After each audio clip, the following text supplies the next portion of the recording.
Shalom, di sini saya akan menjelaskan materi dari Erich Fromm tentang psikososial. Erikson adalah seorang psikolog Jerman yang terkenal dengan teori tentang 8 tahap perkembangan pada manusia. Ia merupakan seorang psikolog Freudian yang fokus pada masyarakat dan kebudayaan. Erikson dilahir dengan nama Erich Homburgen.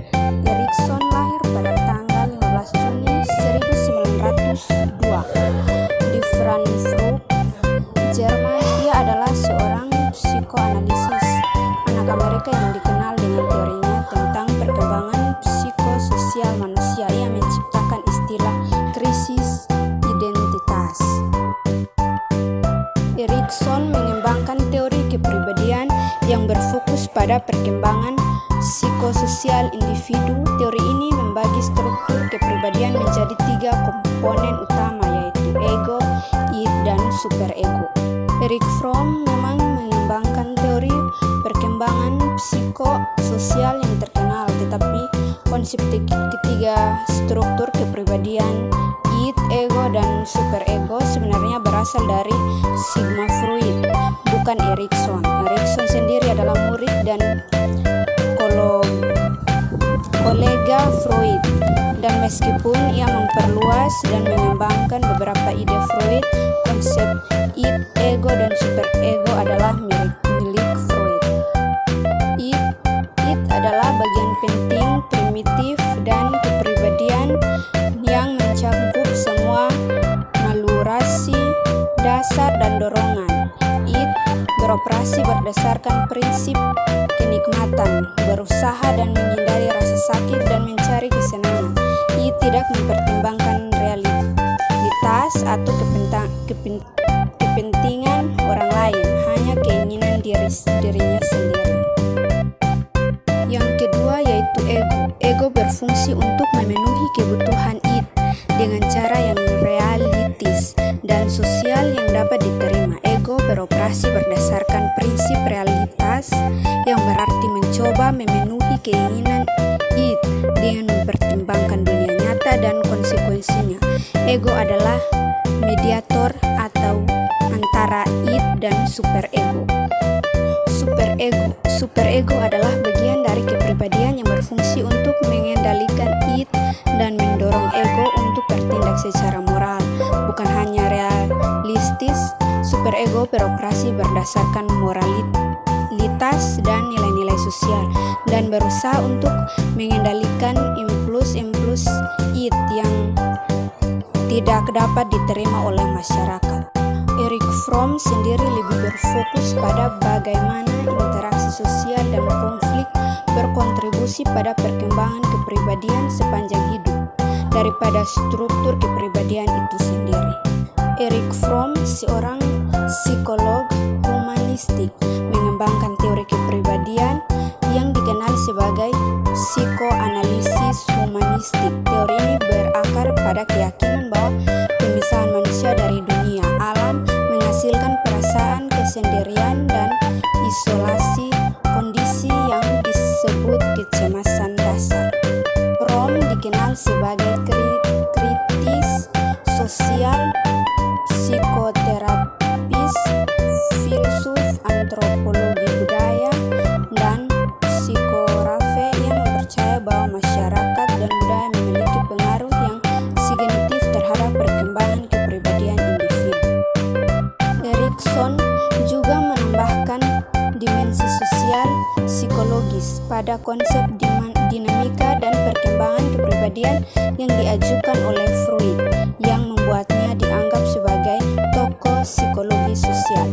Erich Fromm, teori perkembangannya menjadi 8 tahap yang mencangkupnya. Berikut adalah 8 tahap perkembangan psikososial menurut Erich atau Erich Fromm. 1.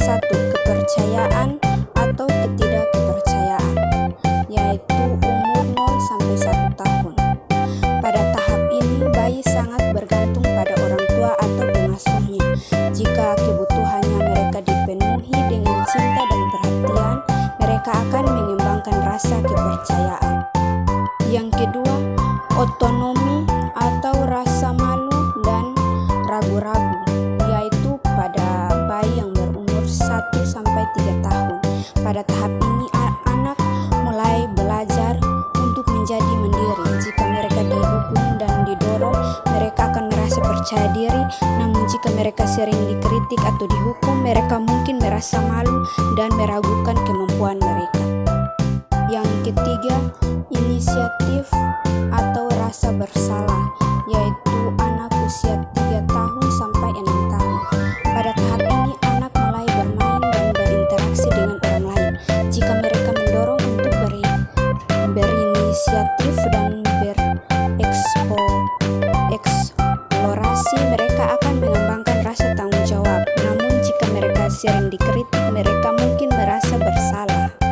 Yang keempat, kerja produktif atau inferioritas, yaitu anak 6 tahun sampai 12 tahun. Pada tahap ini anak mulai belajar dan bekerja di sekolah. Jika mereka didorong dan dihargai, mereka akan merasa percaya diri dan mampu.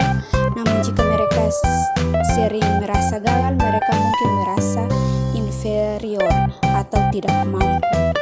Yang kelima yaitu identitas atau kekacauan peran. Anak usia 12-18 tahun. Pada tahap ini remaja mulai mencari identitas mereka sendiri. Jika mereka mendapatkan dukungan dalam proses ini, mereka akan mengembangkan rasa diri yang kuat. Namun jika mereka merasa bingung atau tertekan, mereka mungkin mengalami krisis identitas. Yang keenam, intimasi atau isolasi. Ini pada usia muda. Pada tahap ini orang dewasa muda mulai mencari hubungan intim. Jika mereka berhasil dalam hal ini, mereka akan merasa puas dan bahagia. Namun jika mereka gagal, mereka mungkin merasa terisolasi dan kesepian. Yang ketujuh, generativitas atau stagnasi, yaitu pada usia dewasa tengah. Pada tahap ini orang dewasa tengah mulai berfokus pada karir dan keluarga. Jika mereka merasa puas dengan apa yang telah mereka capai, mereka akan merasa produktif dan berharga. Namun jika mereka merasa tidak puas, mereka mungkin merasa stagnan atau tidak berarti. Yang terakhir yaitu kedelapan, integritas ego atau pusat putus. Yang kedelapan yaitu integritas ego atau putus asa pada usia lanjut. Pada tahap ini orang dewasa lanjut mulai merenungkan tentang kehidupan mereka. Jika mereka merasa puas dengan apa yang telah mereka lakukan dan mencapai, mereka akan merasa memiliki integritas dan menerima kenyataan kematian. Namun jika mereka merasa menyesal atau putus asa, mereka mungkin merasa takut akan kematian. Kelebihan dari teori Erikson ini adalah bahwa Erikson menekankan kesadaran individu untuk menyesuaikan diri dengan pengaruh sosial. Erikson memandang ego sebagai struktur kepribadian yang otonom serta berfokus pada kualitas ego yang muncul di setiap periode perkembangan. Erikson tidak pernah berkuliah sehingga ia tidak memiliki gelar di tingkat perguruan tinggi. Namun, ia dikenal sebagai seorang ahli psikoanalisis, antropologi, psikohistorias, dan pendidikan. Erikson sendiri lebih berfokus pada bagaimana interaksi sosial dan konflik berkontribusi pada perkembangan kepribadian sepanjang hidup daripada struktur kepribadian itu sendiri. Teori kepribadian psikososial dari Erikson menggambarkan 8 tahap perkembangan yang harus dilewati oleh individu sepanjang hidup mereka. Tengah yaitu 18 tahun sampai 35 tahun, yaitu intimitas atau isolasi.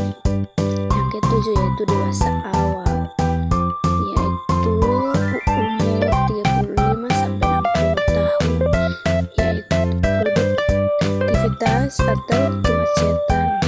Yang terakhir yaitu kedelapan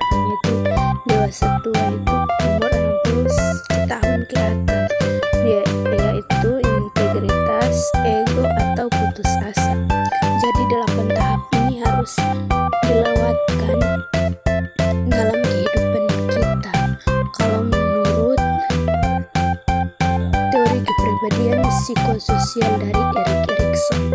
Shalom dan terima kasih.